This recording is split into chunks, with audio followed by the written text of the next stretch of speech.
Friends, আজ share করছি নিরামিষ দিনের একটা লাঞ্চ থালি, খুবই হালকাভাবে রান্না।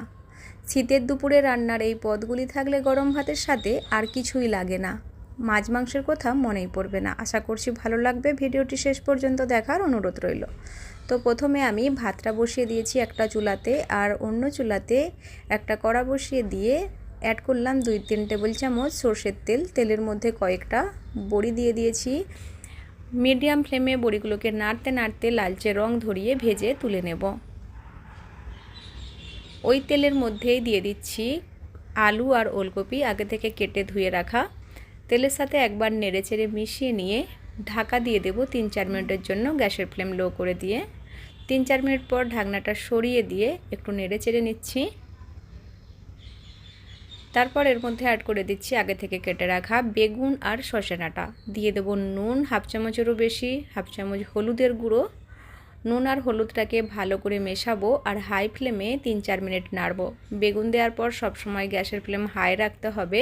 গ্যাসের ফ্লেম যদি লো করে দেওয়া হয় বেগুনগুলো ভালো করে সেদ্ধ হতে চায় না। ভালো করে মিশিয়ে দিয়ে ঢাকা দিয়ে দিয়েছি এখন লো মিডিয়াম ফ্লেমে। এখন মশলাটা তৈরি করছি। গ্রাইন্ডিং জারে হাফ চামচ জিরে, 1 চামচ ধনে, 1 চামচ সর্ষে, 3-4টে লঙ্কা আর হাফ ইঞ্চ আদার টুকরো সামান্য জল দিয়ে একটা স্মুথ পেস্ট তৈরি করে নেব। ঠিক এই রকম করে মশলাটা পেস্ট তৈরি করে নিয়েছি। এখন কড়া থেকে ঢাকনাটা সরিয়ে দিচ্ছি। গ্যাসের ফ্লেম মিডিয়াম টু হাই করে দিয়ে সবজিগুলোকে একটু ভেজে নিতে হবে। আর মাঝখানে একবার নেড়েচেড়ে দিয়েছিলাম যাতে কড়ার মধ্যে লেগে না যায়। তো সবজিগুলো যখন মোটামুটি একটু ভাজা হয়ে যাবে ওই সময় কড়া থেকে তুলে নিচ্ছি। ওই কড়ার মধ্যেই এখন 1 থেকে 1.5 টেবিল চামচ সরষের তেল অ্যাড করলাম। তেলের মধ্যে দিচ্ছি একটা তেজপাতা আর একটা শুকনো লঙ্কা ছিঁড়ে, হাফ চামচের মতো 5 ফোড়ন। ভাজা হয়ে সুন্দর গন্ধ বের হলেই একটা বড় সাইজের টমেটো কেটে অ্যাড করলাম। সাথে নুনটাও অ্যাড করে দিয়েছি যাতে টমেটোগুলো খুব তাড়াতাড়ি নরম হয়ে যায়। তবে নুনটা একটু বুঝে অ্যাড করতে হবে যেহেতু সবজির মধ্যেও নুন দেওয়া রয়েছে। টমেটোগুলো ভাজতে ভাজতে যখন এরকম গলে যাবে ওই সময় বেটে রাখা মশলাটা দিয়ে দিচ্ছি। আর একটু হলুদও দিয়ে দিলাম রঙের জন্য। সবজির মধ্যে হলুদ দিয়েছি সেজন্য এখন একটু কম করে দিলাম। সব কিছুকে একটু কষিয়ে নেব। খুব বেশি কষাতে লাগে না, 2 থেকে 3 মিনিট মিডিয়াম ফ্লেমে কষিয়ে নিলেই মশলাটা কষানো হয়ে যাবে। তো এখন আমি ভেজে রাখা সবজিগুলো দিয়ে দিলাম। মশলার সাথে ভালো করে নাড়তে নাড়তে মিশিয়ে নেব আর গ্যাসের ফ্লেম মিডিয়াম রাখবো। ভালো করে মিশিয়ে নিয়ে এখন আমি ঝোলের জন্য জল দিয়ে দিচ্ছি। জলের পরিমাণ একটু বেশি রাখতে হবে যেহেতু সবজিটা একটু পাতলা হবে আর বড়ি দেওয়া হবে। তো আমি 2 গ্লাসের মতো জল দিয়ে জলটাকে ভালো করে মিশিয়ে নিচ্ছি।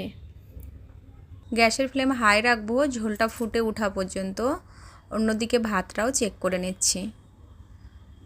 ভাতটা সেদ্ধ হয়ে গেছে। এখন ফ্লেম অফ করে ভাতটা নামিয়ে নেব। আর এদিকে সবজির মধ্যে ঝোলটা ফুটতে শুরু করেছে। ওই সময় ভেজে রাখা বড়িগুলো মিশিয়ে দিচ্ছি।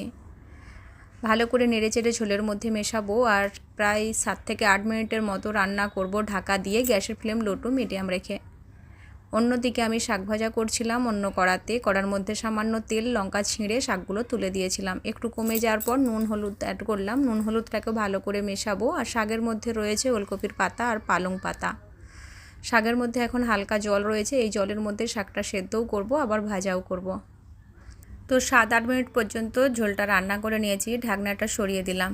চেক করে নেব সব কিছু ভালোভাবে সেদ্ধ হয়েছে কিনা। আর এই সময় নুনটাও একটু চেক করে অ্যাডজাস্ট করে নিতে হবে। একটা বড়ি তুলে এভাবে টিপে চেক করে নিচ্ছি। সুন্দর সেদ্ধ হয়ে গেছে আর সবজিগুলো তো ভাজতে ভাজতেই প্রায় সেদ্ধ হয়ে গেছিলো। এখন ফ্লেমটা অফ করে দেব। আর সাইডে যে শাকটা ভাজা করছিলাম প্রায় ভাজা হয়ে এসেছে। এই শাক ভাজাটা খেতে বেশ ভালো হয় একটু পেঁয়াজ দিয়ে ভাজলে, যেহেতু নিরামিষের দিনে ভাজা করছি পেঁয়াজ দিতে পারছি না। তো ওলকপির পাতা না ফেলে এভাবে ভেজে দেখবে, খেতে বেশ ভালো হবে। এখন ভাজবো বেগুন। তো হঠাৎ করে বর এসে বললো একটা বেগুন ভাজা করো, মানে বেগুনটা নিয়ে এসে বললো। তো বেগুনটাকে গোল চাকা করে কেটে বেগুনের মধ্যে নুন, হলুদ, লঙ্কার গুঁড়ো আর 1 চামচ বেসন দিয়ে খুব ভালো করে মেখে নিচ্ছি। এইভাবে বেসন দিয়ে বেগুন ভাজা করলে খেতে বেশ ভালো হয়। সব কিছু ভালো করে মেখে 5-7 মিনিট সাইডে রেখে দিতে হবে। কিন্তু আজকে আমার কাছে একদমই সময় নেই, আমি সাথে সাথেই বেগুনটা ভেজে নিচ্ছি। প্যান বসিয়ে দিয়ে প্যানের মধ্যে 3 টেবিল চামচ সরষের তেল গরম করে বেগুনের পিসগুলো দিয়ে দিলাম। গ্যাসের ফ্লেম মিডিয়াম থেকে হাই রাখবো আর ঢাকা দিয়ে দেব। প্রায় 3 মিনিটের মতো আমি ঢাকা দিয়ে রান্না করে নিয়েছি। এখন ঢাকনাটা সরিয়ে দিলাম। বেগুনটা নিচের দিকে লালচে রঙও ধরে গেছে, আবার ভালো সেদ্ধ হয়ে গেছে। তো এখন বেগুনগুলোকে উল্টে দিয়েছি, গ্যাসের ফ্লেম লো টু মিডিয়াম রাখবো অপর দিকটা ভাজা হওয়ার জন্য, আর আবারও ঢাকা দিয়ে দেবো। এইভাবে বেগুন ভাজা করলে বেগুনগুলো খুব তাড়াতাড়ি সেদ্ধও হয়, আবার রঙও ধরে যায়। তো সব রান্নাগুলোই আমার এখন রেডি হয়ে গেছে, এখন পরিবেশন করে নেব। তো ফ্রেন্ডস, এই ছিল খুবই সাধারণ সরলভাবে রান্না নিরামিষ দিনের লাঞ্চ থালি। যদি ভিডিওটি একটু ভালো লাগে ভিডিওটিকে লাইক শেয়ার করে চ্যানেলটিকেও সাবস্ক্রাইব করে রাখার অনুরোধ রইল। ফিরে আসবো আবার নতুন কোনো ভিডিওর সাথে। সবাই ভালো থাকবেন, সুস্থ থাকবেন। ধন্যবাদ।